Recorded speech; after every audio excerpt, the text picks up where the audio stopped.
Ladies and gentlemen, boys and girls, from Lima Shenanigans of 1977, it's Thursday, and you know what that means. It's time for the TNA Event Center report. And now here's the man to give you all the total nonstop action and impactful report, Mr. Eric M. Lima.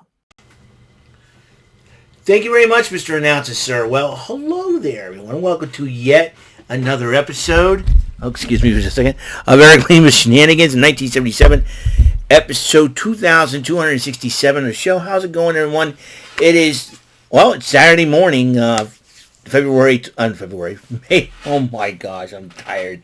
May the 24th, 2025, 12:04 a.m. That's right. First time doing a video in the middle of the night because I have Saturday off. I have tomorrow off. Yay! I have tomorrow off.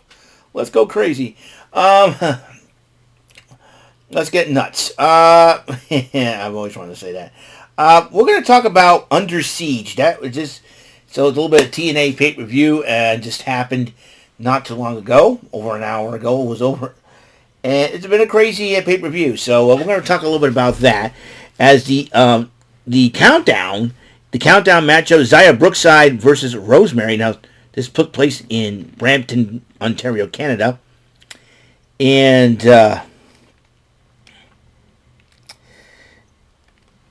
during the matchup, Rosemary decided to add a few weapons. A staple gun. Referee says you're not using that. And then she brings in a belt, and then both ladies were struggling over the belt. She gets Brookside gets the belt, whaps her with it in front of the referee. Rosemary wins by disqualification. And then when she kept on beating Rosemary with the belt, here comes the security, and she's whacking everyone with it, scaring the referee and all that, and she didn't know what happened, and she's showing a different side of herself, Zaya. I fear for her. I think her dad's going to have to talk to her or something. Then Tessa Blanchard addresses Ariana Grace, and then Victoria Cropper says, if I win the title, you get your first crack at it. So, and then there was supposed to be a match of Mike Santana versus AJ Francis. And then AJ Francis comes out with a crutch saying he got turf toe. You expect me to believe that crap? Come on, AJ Francis. You're bigger than Mike Santana. You don't want to face him? Boy, there's something wrong with it. I mean, and then Santana beat Casey Navarro, who filled in for Francis, but then as they shook hands, Francis did attack Santana after the match with his crutch. Francis is okay. He just played everybody. What a wimp. And then Cody Deaner was watching his vignettes about his career in TNA, and Eric Young says, "I've been there. Best of luck." And then Cody Deaner went up against Eddie Edwards. And Cody Deaner had the match until Alicia Edwards got involved, and Edwards won the matchup. Cody Deaner is no longer with TNA. That was the stipulation, so to speak. But I think the rest of the system got involved, and then Eric Young and Northern Armory stood up, and they had the trios matchup, the Northern Armory and Eric Young versus the system. Moose, Brian Myers, and JDC. And the Northern Armory ended up winning that matchup. Now, the Knockouts Tag Team title and Elegance match, it's a by Elegance matchup. Anything goes in this matchup. If Spitfire does not win the tag team titles, they have to disband. And then they decided to put that stipulation up. And George Iceman got involved, the personal concierge, and Maggie Lee got involved. And Elegance brand did end up winning the matchup. And Spitfire will have to disband, which is really sad. Meanwhile, 8-person tag, the Rascals, Indy Hartwell, and a partner of their choice against the Order 4, Mustafa Ali, Tasha Steeles, and the Grey Hands. And they decided, because Ace Austin was supposed to be in that matchup, but unfortunately, he is out indefinitely. And there is a story going around that Ace Austin is no longer part of TNA. His contract with them has expired. Will GM Miller, his girl follow suit? We'll find out for sure. But however, they decided to get somebody that had a history with Mustafa Ali. It was Raj Singh, saying that you haven't called or written an email. Well, I haven't gotten nothing from you. And then those two started brawling, and everybody started brawling. But in the end, the Order 4 did win the matchup. But Mustafa Ali has gotten crazy. He drop-kicked Indy Hartwell, and then decided to continue to attack Raj Singh. The great hands of Tasha Steelz tried to get him to calm down, and then he pushed Tasha Steelz down. Mustafa Ali has gone psycho. He gone cuckoo crazy. Loco cuckoo bananas. I don't know what is wrong with Mustafa Ali. Well, it seems like we got too many crazy people in TNA as it is. Then, Santino Marella talking to Ariana Grace. And, yeah, about her upcoming matchup, and then Steve Maclin dresses Matt Cardona as they'll challenge for the he'll challenge for the defend the international title against Matt Cardona this coming Thursday on Impact. And in attendance, legendary referee from the WWE, Jimmy Corderas is. I don't say Jim Cornette. Jimmy Corderas was in attendance. Ariana Grace went up against Tessa Blanchard. And Santino Marella got out there helping out, supporting his daughter. And Robert Stone, this goofball in the man bun, let me tell you something. Robert Stone needs to get a haircut. You know, if I was there, I would have knocked out Robert Stone. I would have dragged him to the back and then decided to shave his head, cut off his man bun, and shave his little 5 o'clock shadow, slap him upside the head a couple of times. Can't stand the guy. Guy is a douchebag. Tell Santino he's banned from ringside. And you know what? And Tessa Blanchard obviously won the matchup as a result. And then Santino Marella comes out to console Ariana Grace. And then, once again, Robert Stone. This guy's an idiot, okay? This Robert Stone, I can't stand this guy. He's a clown. He's been acting like a fool ever since Stevie Turner got the job as general manager, a.k.a. Prime Minister of Evolve. And Robert Stone is a crybaby. Just his face facts. Robert Stone is the biggest crybaby in professional wrestling because he doesn't have the power like Stevie Turner had. Stevie Turner was doing things the right way, you know. And all of a sudden, I don't know who gave Robert Stone the authority. You know, I don't think he got any authority. He decided to get his badge out of Sheriff Stone decided to get his badge out of a Cracker Jack box, for goodness sakes. And I'm going to send Victoria Crawford get her a title shot, right? I'm like, what a loser. And then he introduces Victoria Crawford in a Knockouts tag team, in a Knockouts championship match against Masha Slamovich. That match was coming up next. And then Masha Slamovich did win the match and retain the title since she wants challenges. And she addresses the Ontario crowd after the match, and she addresses Lei Ying and decides to challenge her.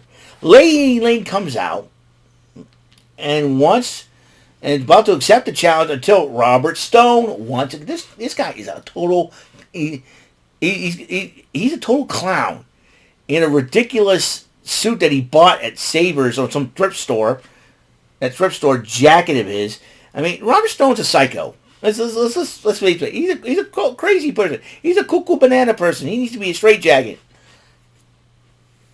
You know, and he's got a ridiculous man bun. He acts more of a jerk than he was when he first came to TNA as Robbie E. and claims to come from the Jersey Shore. And he has a dopey haircut that looks like Paulie D.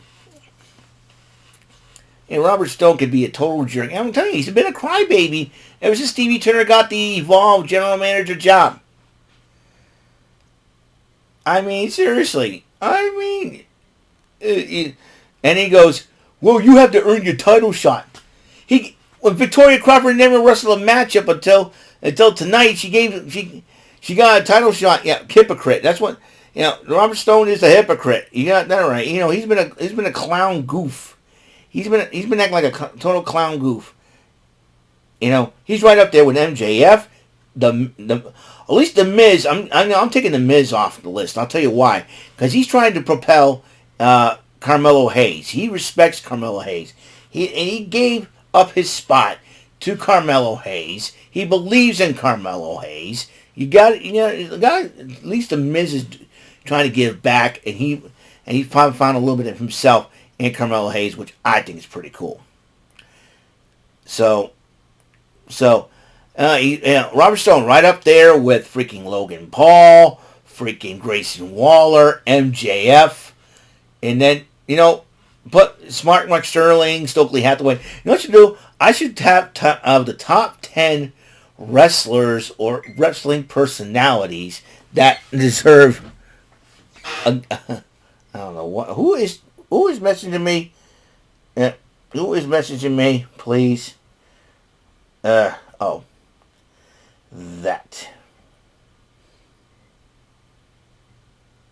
Huh?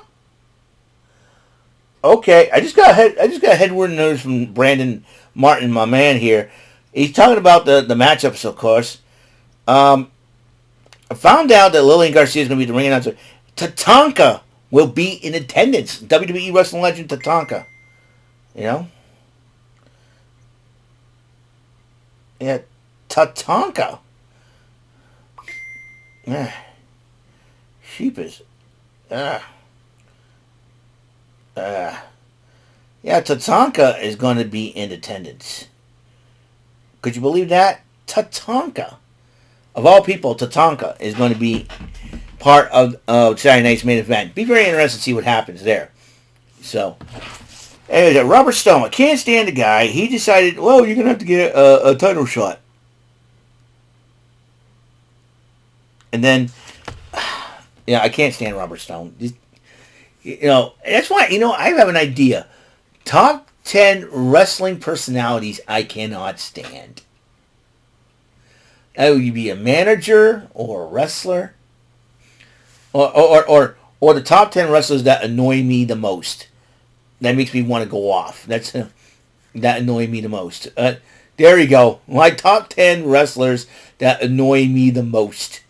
Going to go from 10 to 1. And I'm ranking them. I don't care. It's going to be funny.